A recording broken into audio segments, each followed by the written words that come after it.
If you want to know whether America's guardrails still hold when power pushes back hardest, you need to step back and take stock of what just unfolded in Washington. This wasn't a box-checking vote. It wasn't party theater. It was the system reacting in real time to a moment when the rules were being tested under maximum pressure and refusing to give way. One sentence first, so it lands properly. The United States Senate just refused to hand over emergency powers at the exact moment those powers would have mattered most to one man. This is not normal. Within the last few hours, the Senate of the United States formally blocked a proposal to grant expanded emergency authority pushed by political allies of Donald Trump. The timing is the entire point. This did not happen in a calm legislative window. It happened during a compressed late-night emergency session quickly conducted behind closed doors, and decided by a razor-thin margin. Here's where you need to understand the context. The emergency powers proposal was framed publicly as a response to national security threats. Vague but familiar language. Election interference. Border instability. Systemic risk. These justifications were not new. What was new was the urgency. The push accelerated only after a court denied Trump's appeal in a major case, narrowing his ability to delay proceedings through conventional legal channels. Let me say that again so it lands properly. This was not about future hypotheticals. This was about a collapsing legal buffer.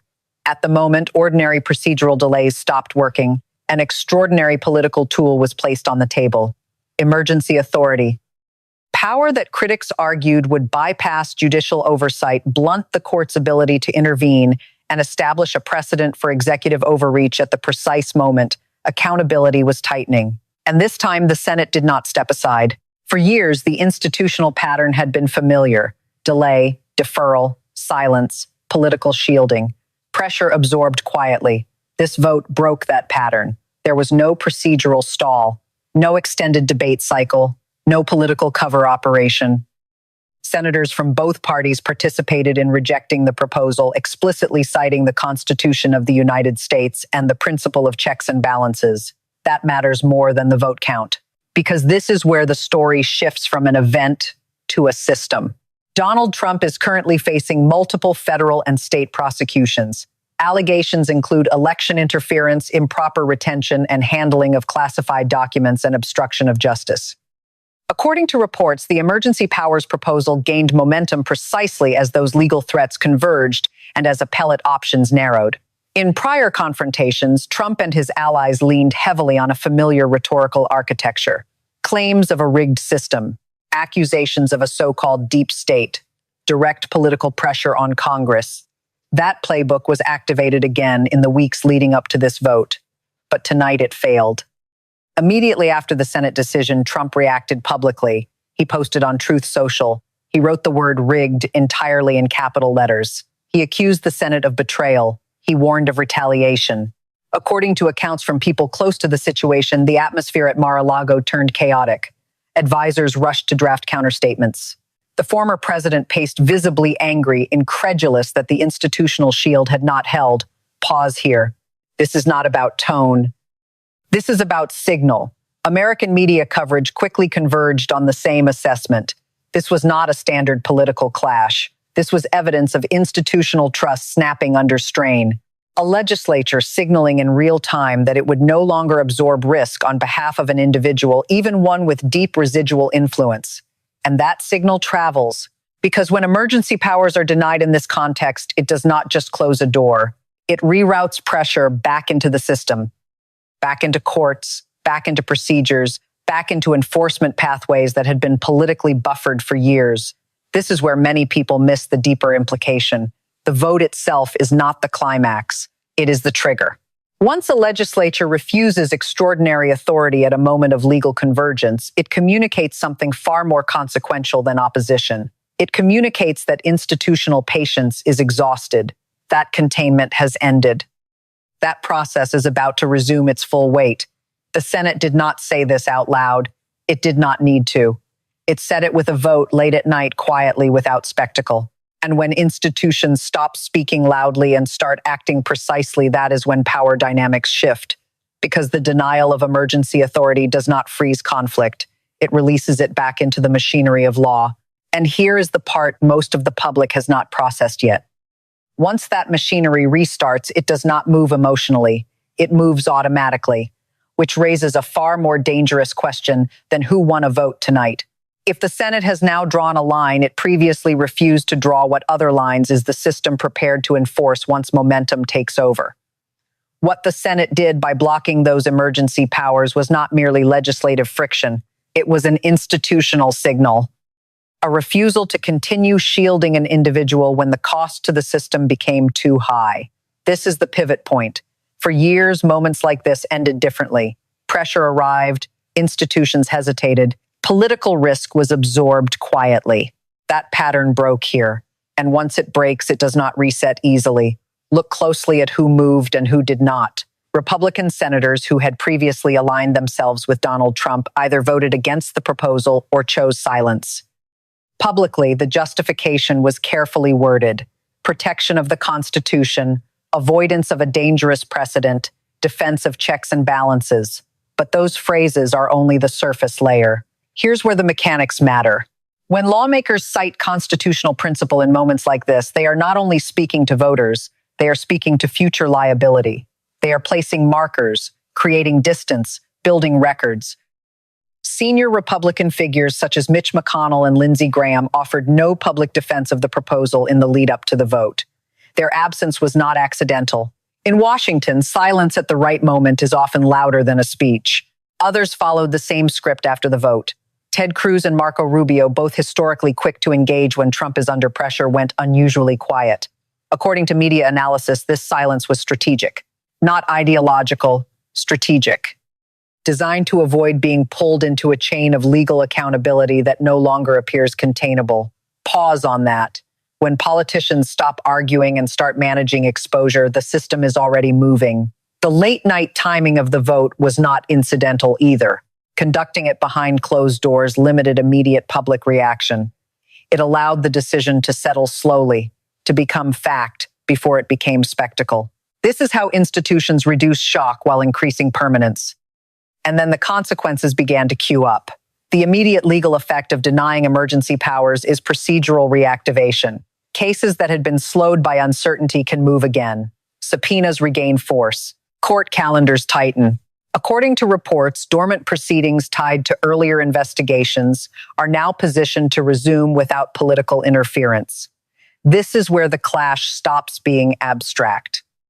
Once Congress signals it will not intervene on behalf of an individual, the constitutional machinery starts turning on its own. Contempt of Congress procedures become viable again. Witnesses can be compelled. Documents that were previously withheld under political protection can be demanded with renewed authority, and prosecutors notice. Federal and state prosecutors, according to sources, are preparing new filings. Financial records that had been effectively frozen in place are being reopened. The legal conversation has shifted from delay to compliance. Let me be precise here. This does not mean outcomes are predetermined. It means pathways are reopened. Among the possibilities now being discussed conditionally and within legal bounds are asset freezes, restrictions on fundraising accounts, and arrest warrants should obstruction escalate. These are not threats. They are mechanisms that already exist, waiting only for institutional permission to activate. For Donald Trump, the shift is immediate and personal. The Senate's decision stripped away a layer of political insulation that had functioned for years. His emotional response, highly visible and rhetorically aggressive, may energize a base, but it carries a cost.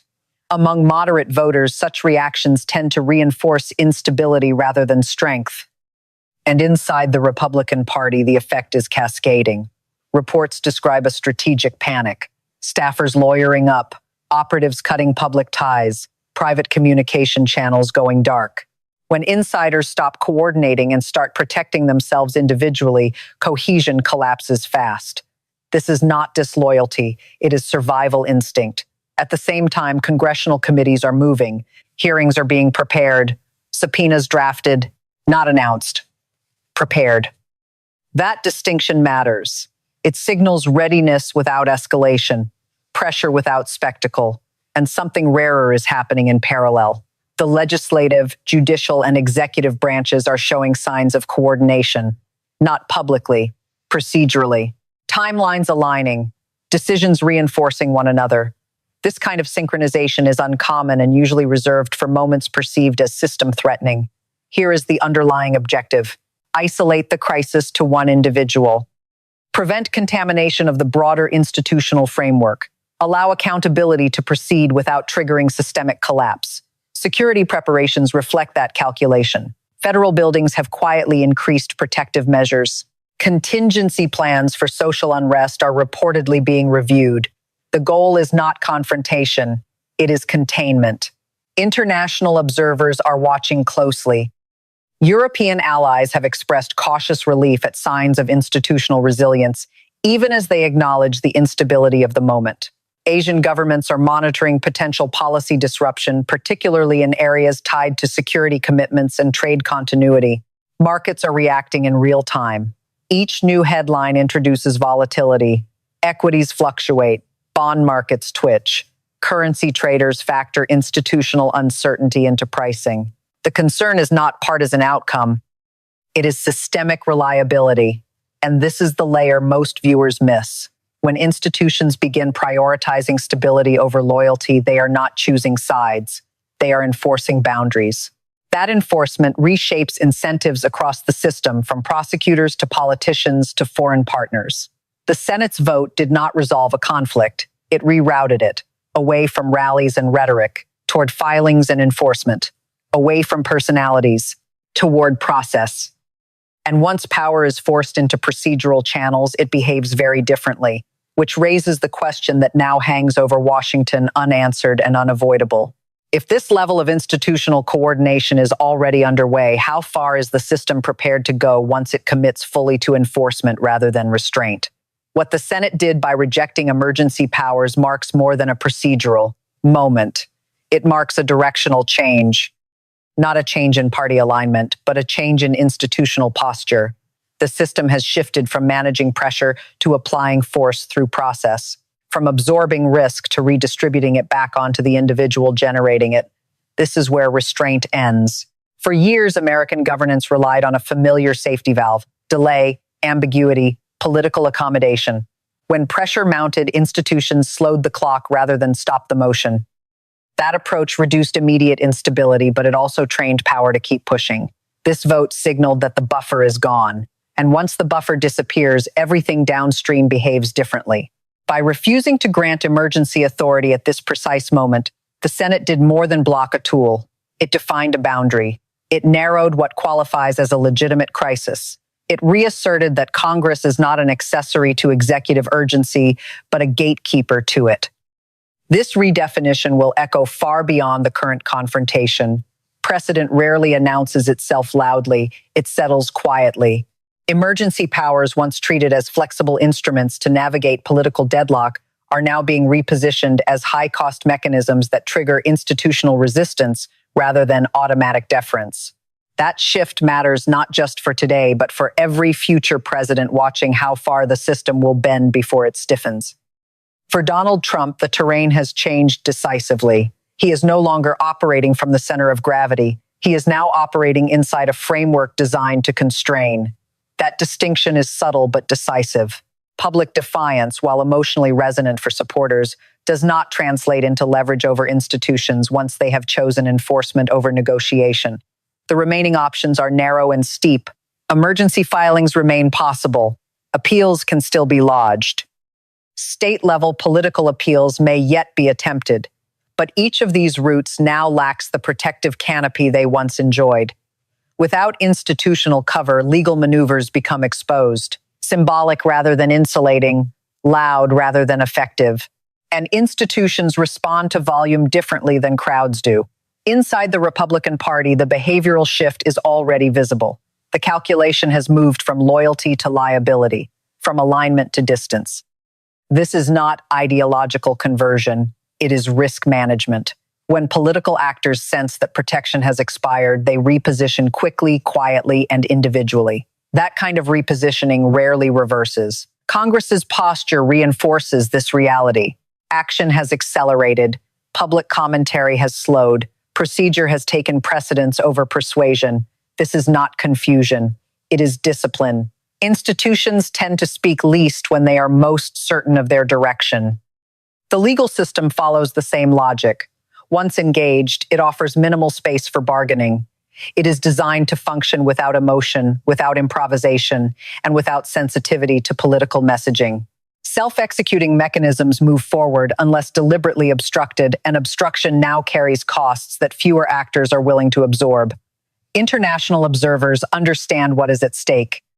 Allies are watching to see whether the United States can enforce limits on power without tipping into chaos.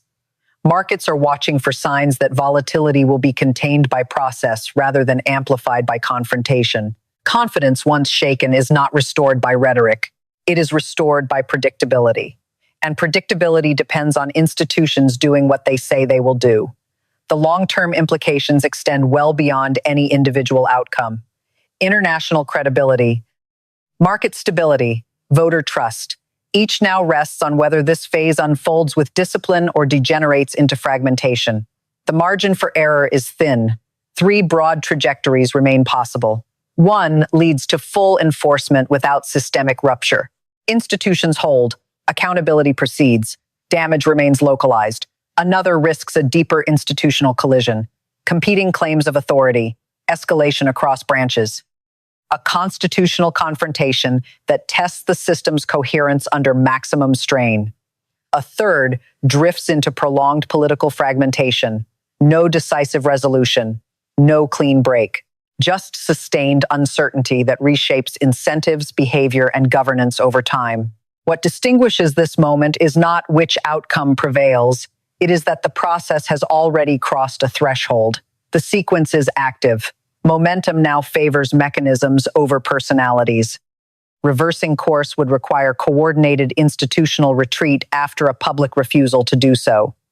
History suggests that kind of retreat is rare. The American system is in effect auditing itself, measuring whether it can enforce boundaries against a figure who still commands loyalty, attention, and influence without fracturing under the strain of doing so. The ending has not been written, but the operating rules have changed. The era of delay as a substitute for decision is over. What replaces it will define not just this confrontation, but the next phase of American governance itself. And the unresolved question hanging over everything now is this: when a system finally decides to enforce its limits, does that act preserve its legitimacy or expose just how fragile it has become? Appreciate you being here. Drop your take in the comments before you head out. If this breakdown added clarity, tap like, subscribe, and switch on notifications so you don't miss the power shifts that matter as they unfold. Talk soon.